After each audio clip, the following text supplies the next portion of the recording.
باقی ٹھیک ہے، غامدی صاحب کی خوبی ہے، بولنے کا اچھا طریقہ آتا ہے، ایک سلیقہ آتا ہے. بہت سارے جو دوسرے اسکالرز ہیں آنڈ شنڈ بات بھی غلط کر رہے ہوتے ہیں اور بدتمیزی بھی بہت کر رہے ہوتے ہیں. ان سے غامدی صاحب سے ایک چیز سیکھنے کی ہے، اخلاق، وہ میں مانتا ہوں. دیکھو تہذیب کے دائرے میں رہ کے بھی اپنی بات کو بیان کیا جا سکتا ہے، یہ کوالٹی کو میں مانتا ہوں.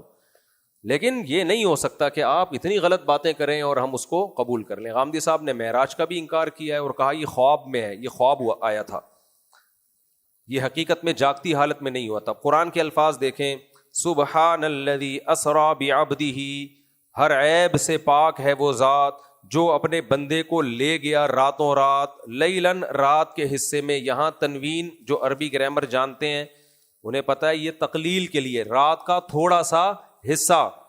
من المسجد الحرام، مسجد حرام سے لے گیا، الی المسجد الاقصی، مسجد اقصی تک. الذی بارکنا حولہ، جس کے ارد گرد ہم نے برکتیں رکھی ہیں. مسجد اقصی کے ارد گرد برکتیں ہیں. تو اب مجھے بتاؤ اس آیت کو سن کے کسی کو یہ لگے گا کہ یہ خواب آ رہا ہے؟ اللہ کہتے ہیں پاک ہے وہ ذات. شروع میں ہی اللہ نے اشکال کا جواب دے دیا کہ اس پہ ملحد لوگ، ایتھیس لوگ اشکال کریں گے. بھائی یہ تو رات اسپیڈ لائٹ کی اسپیڈ سے بھی اگر کوئی چلے تو اتنے سیکنڈوں میں یہ معراج کا سفر نہیں ہو سکتا. خوب سمجھ لو، معجزہ وہ سائنس کو چیلنج ہوتا ہے. معجزے کے لیے سائنسی لاجک کی ضرورت نہیں ہوتی. معجزہ اللہ کرتے ہی یہ بتانے کے لیے ہیں کہ میں کچھ کرنے میں کسی سبب اور لاجک کا محتاج نہیں ہوں، تاکہ تمہیں یقین آ جائے کہ کلمہ کن کی طاقت سے اللہ نے اس کائنات کو پیدا کیا ہے. ورنہ بڑا سوال یہ ہوتا ہے نا بگ بینگ تھیوری کی طرف جب ہم جاتے ہیں کہ دھماکہ جس مٹیریل میں ہوا یا انرجی وہ آئی کہاں سے. تو ایک پوائنٹ ایسا ماننا پڑے گا کہ بھائی ابتدا میں اسٹارٹنگ میں کچھ بھی نہیں تھا، اللہ نے کن کہا، بلکہ کہا بھی نہیں، سوچا اور وہ ہو گیا. ایک ذات ایسی ہے جس کے ارادے کا نام وجود ہے. وہ کسی چیز کا ارادہ کر لے وہ وجود میں آ جاتی ہے. اس کو اس کے لیے عقل کے، لاجک کے تانے بانے ملانے کی ضرورت نہیں ہے. پھر اس نے زمین کو ایک قانون میں جکڑ دیا ہے. گریوٹی کا لا ہے، فزکس کے جتنے بھی لاز ہیں وہ ٹھیک ہے اللہ کے بنائے ہوئے ہیں، اللہ ان کا محتاج نہیں ہے. وہ جب چاہے اپنے لا کو توڑ کے سب کچھ کر سکتا ہے، اسی کا بنایا ہوا قانون ہے. بھائی دیکھو نا، بادشاہ جو ہوتے ہیں نا، جو عرب ملکوں میں بادشاہ لوگ قانون بناتے ہیں، پھر ان کو لگتا ہے کہ یہ یہاں ہمیں نقصان ہو رہا ہے یا کسی کو نقصان، وہ قانون چینج کر دیتے ہیں. اب بادشاہ کو کوئی کہے سر لا تو یہ کہتا ہے، وہ کہے گا لا بنایا تیرے باپ، یعنی کس نے بنایا لا؟ تیرے ماموں نے بنایا ہے، میں نے بنایا ہے نا، تو میں اس کو چینج کر رہا ہوں، میں اس کا محتاج تھوڑی ہوں. تو اب وہ بادشاہ کا ایسا کرنا ٹھیک ہے یا نہیں ہے وہ ایک الگ بات ہے، لیکن اللہ تو حقیقی بادشاہ ہے. اللہ نے لا یہ بنایا کہ آگ میں جب بھی کسی چیز کو ڈالو گے وہ جلے گی، لیکن ابراہیم علیہ السلام پہ اللہ نے اس لا کو فیل کر دیا. کوئی کیمیکل نہیں تھا ابراہیم علیہ السلام کی باڈی پہ لگا ہوا، آگ بھی تھی، ڈالا بھی گیا، نہیں جلے. پہلی دفعہ اللہ نے اس کائنات کو کلمہ کن کی طاقت سے پیدا کیا، اس وقت تو کچھ بھی نہیں تھا. تو یہاں بھی ایسا ہی ہے کہ اللہ تعالیٰ اپنے حبیب صلی اللہ علیہ وسلم کو اللہ کہتے ہیں کہ سبحان، وہ ذات پاک ہے جو رات کے تھوڑے سے حصے میں نبی صلی اللہ علیہ وسلم کو بیت اللہ سے مسجد اقصی لے گئے. قرآن میں اتنا ذکر ہے. پھر آگے حدیث بخاری مسلم کی متفقن علیہ صحیح حدیثوں میں اس کی تفسیر ہے کہ بیت اللہ جب آپ صلی اللہ علیہ وسلم مسجد حرام گئے، پہلی بات تو میں یہ کہ سبحان اللہ کا لفظ اللہ نے استعمال کیا. سبحان کا مطلب اللہ ہر عیب سے پاک ہے. یہی جواب کافی تھا. ایک دم اشکال ہوتا ہے کہ یہ جاگتی حالت میں چند سیکنڈ میں یہ کیسے ہو گیا کہ گئے بھی اور واپس بھی آ گئے. تو اللہ نے کہا سبحان الذی، اللہ ہر عیب سے پاک ہے، وہ کچھ بھی کر سکتا ہے. اور بخاری مسلم کی حدیثوں سے پتہ چلتا ہے کہ وہاں جا کے پھر آپ 7ویں آسمان تک گئے ہیں. یہاں پر اشکال ہوتا ہے بھائی ابھی پہلا آسمان ہی دریافت نہیں ہوا. جو لائٹ کی اسپیڈ ہے نا، یہ جو سائنسدان لوگ ہیں یہ نوری سال میں ناپتے ہیں چیزوں کو، کہ جو اسپیڈ آف لائٹ ہے ایک سال میں روشنی جتنا سفر کرتی ہے، تقریباً 1,86,000 کلومیٹر پر سیکنڈ کے حساب سے سفر کرتی ہے روشنی. تو ایک سال میں کتنا سفر کرے گی اس کو 1 لائٹ ایئر کہتے ہیں. تو یہ جو کہکشائیں ابھی دریافت ہوئی ہیں انہی کی روشنی ہم تک سینکڑوں سالوں میں پہنچتی ہے. تو وہ کہتے ہیں یہ سیکنڈوں میں نبی صلی اللہ علیہ وسلم پہلے آسمان، دوسرے آسمان، تیسرے آسمان تک کیسے پہنچ گئے؟ تو بات یہی ہے کہ پھر تو وہی سوال ہوگا کہ آگ میں ابراہیم علیہ السلام جلنے سے کیسے بچ گئے، اور حضرت عیسیٰ علیہ السلام بغیر باپ کے کیسے پیدا ہو گئے، آدم علیہ السلام باپ اور ماں دونوں کے بغیر کیسے پیدا ہو گئے؟ بھائی یہ انسان نے نہیں کیا یہ کام، یہ اس خدا نے کیا ہے جس نے کلمہ کن کی طاقت سے کائنات کو بنایا. کچھ بھی نہیں تھا، بنا دیا اس نے. اس کے لیے کوئی مشکل نہیں ہے، وہ سب کچھ کر سکتا ہے. یہ واقعہ قرآن میں تو مختصر ہے. پہلے میں غامدی صاحب کی ایک اور دلیل دے دوں پھر ہم آگے چلتے ہیں. غامدی صاحب نے استدلال کیا قرآن کی اس آیت سے کہ آگے اللہ تعالیٰ فرماتے ہیں وَمَا جَعَلْنَا الرُّؤْيَا الَّتِي أَرَيْنَاكَ إِلَّا فِتْنَةً لِلنَّاسِ. یہ بھی سورہ بنی اسرائیل میں کہ اے نبی ہم نے جو آپ کو رؤیا دکھایا وہ لوگوں کے لیے آزمائش تھا. اب رؤیا کا اطلاق قرآن میں خواب پر ہوا ہے. کس پر ہوا ہے؟ خواب پر. جیسے سورہ یوسف میں آتا ہے یا بنی لا تقصص رؤیاک علی اخوتک. آپ لوگ کی توجہ ہے، یا بنی لا تقصص رؤیاک.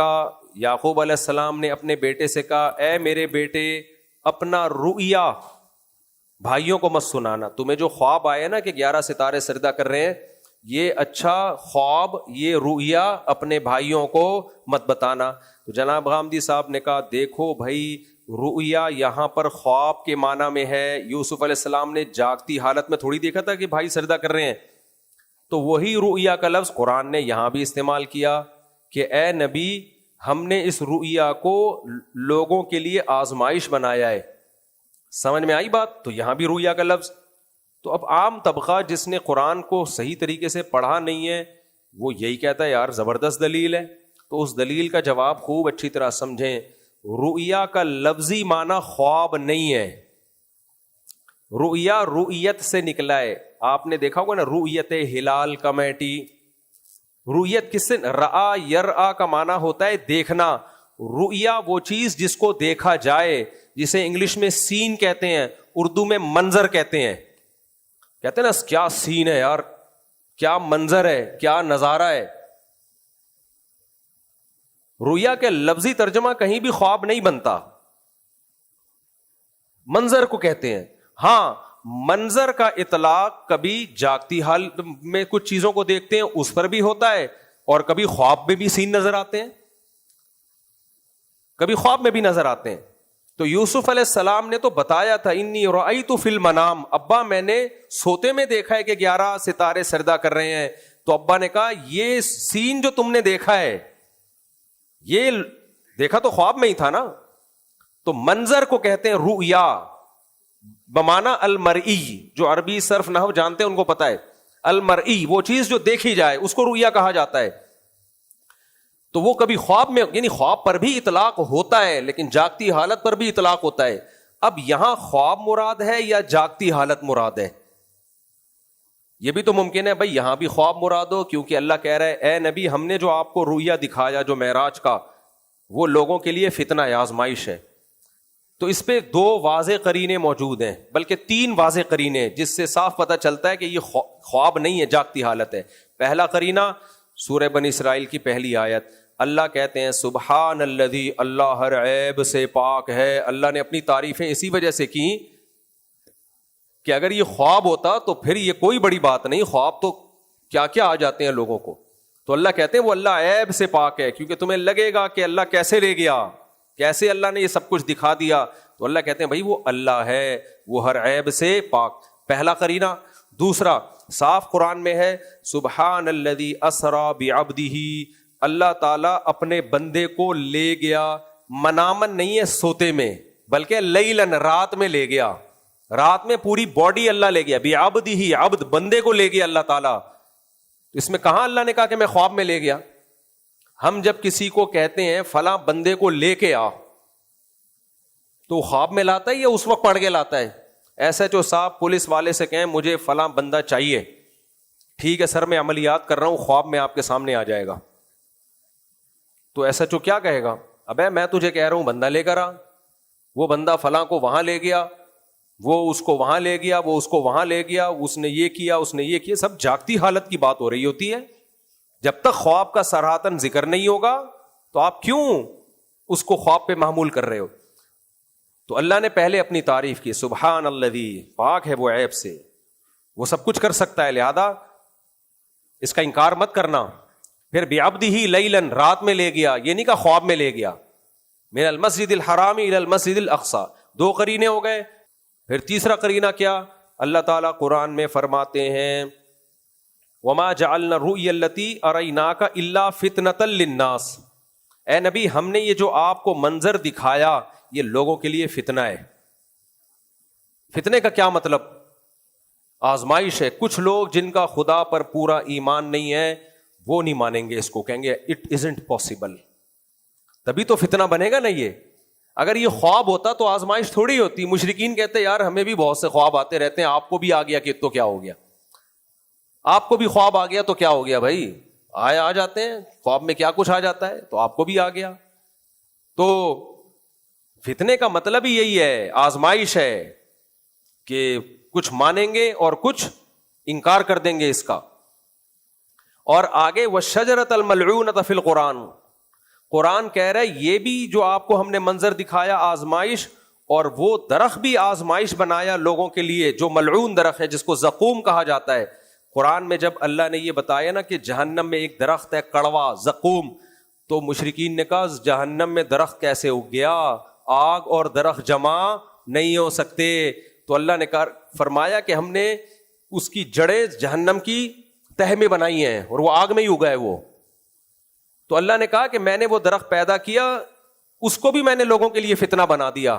عقل مند لوگ مان جائیں گے بھائی جو اللہ پانی اور ہوا میں درخت پیدا کر سکتا ہے وہ آگ میں بھی پیدا کر سکتا ہے, اور بے وقوف لوگ انکار کریں گے. تو اس درخت کا وجود خود ایک آزمائش ہے.